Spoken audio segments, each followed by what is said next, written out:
হয়ে যাবে, তাড়াতাড়ি শেষ করবো ইনশাল্লাহ। তো আমরা ছোটকাল থেকে দেখে এসেছি, আমি যখন ছোট ছিলাম, যে শবে বরাত যেটাকে বলা হয় লাইলাতুন নিসফি মিন শাবান, শবে বরাত বলতো সবাই। তো সেই দিনে হালুয়া রুটি, যেটা এখনও মনে হয় প্রচলিত আছে বাংলাদেশের বিভিন্ন গ্রাম অঞ্চলে, বিশেষ করে চট্টগ্রামের ওই লাইনে বেশি। তো হালুয়া রুটি এটা বাধ্যতামূলক শবে বরাত, যেটাকে বলা হতো লাইলাতুন নিসফি মিন শাবান। এই দিনে হালুয়া রুটি না হলে কি হবে না বলেন তো? শবে বরাত পালন হবে না।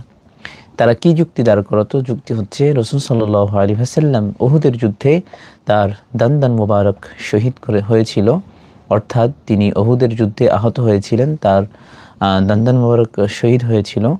সেই প্রেক্ষিতে রাসূল সাল্লাল্লাহু আলাইহি সাল্লাম শক্ত জাতীয় খাবার খেতে পারেননি, তিনি হালুয়া এবং রুটি খেয়েছেন। সেই জন্য আমরাও তার সমবেদনা জানিয়ে হালুয়া রুটি খাই। এটা সম্পূর্ণ ভিত্তিহীন কথা।